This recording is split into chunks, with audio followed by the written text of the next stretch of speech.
ఈ మధ్య ఒక టీవీ ఛానల్ వాళ్ళు ఒక ఓల్డ్ ఏజ్ సెంటర్కి వెళ్ళారు. ఆ ఓల్డ్ ఏజ్ సెంటర్ అంటే అన్ని ఫెసిలిటీస్ ఉన్న ఓల్డ్ ఏజ్ సెంటరే. చక్కగా రూమ్లు, బెడ్స్, మంచి డైనింగ్ హాల్స్, చిన్న గార్డెను, పక్కన ఒక చిన్న రివర్, అన్ని వెల్ ఫెసిలిటీస్ ఉన్నటువంటి చిన్న ఓల్డ్ ఏజ్ సెంటరు. ఆయన ప్రతి గదిలోకి వెళ్ళి అందరిని ఇంటర్వ్యూ చేస్తున్నాడు. ఆ సందర్భంలో ఒక పెద్ద ఆయన్ని కలిశారు. పక్కన ఆయన భార్య కూడా ఉన్నారు.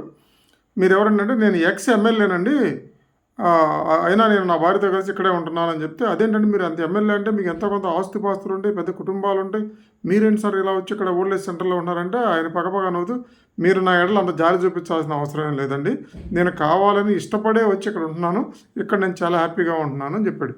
ఏంటండి కారణం అంటే, మా ఇంటి పెద్ద బంగ్లా అండి, నాకు 2 కొడుకులు, కూతుళ్ళు, మనవాళ్ళు, మనవరాళ్ళు అందరూ ఉన్నారు, ఇంట్లో పనివాళ్ళు కూడా ఉన్నారు, కానీ ఎవరో కూడా నన్ను తిన్నావా, మందులు వేసుకున్నావా, పడుకున్నావా, నీ ఆరోగ్యం ఎలా ఉంది అనేవాళ్ళు ఎవ్వరూ లేరండి.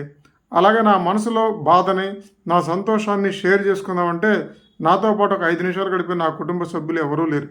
కోడళ్ళు ఎంప్లాయీస్, కొడుకులు ఎంప్లాయీస్, పిల్లల చదువులు వాళ్ళు బిజీ, వాళ్ళ విషయాల్లో వాళ్ళు షేర్ చేసుకుంటున్నారు. కానీ హాయ్ తాతయ్య అన్నం తిన్నావా, హాయ్ అమ్మమ్మ ఎలా ఉన్నావు అని అంటూనే, పరిగెత్తుతూనే, నడుస్తూనే ఏదో ఒక మాట అంటారు తప్ప మాతో 5 నిమిషాలు స్పెండ్ చేసే టైం ఎవరికీ లేదు. మా ఆనందాన్ని, మా బాధనే పంచుకునే వాళ్ళు అక్కడ ఎవరూ లేరండి. ఇక్కడ ఈ ఓల్డ్ సెంటర్ మాకు అన్ని ఫెసిలిటీస్ ఉన్నాయి, మంచి ఆహారం ఉంది, ఉదయాన్నే ఒక రౌండ్ వాకింగ్ చేస్తాము, వాకింగ్ చేసిన 10 మంది మా వయసు వాళ్ళు వస్తారు, పిచ్చాపాటి మాట్లాడుకుంటాము, గతంలో మా జరిగిన విషయాలు, మా బాధలు, నా ఆలోచనాత్మకంగా నా లైక్ మైండెడ్ విషయాలు షేర్ చేసుకోవడానికి ఇక్కడ 4 మనుషులు ఉన్నారు.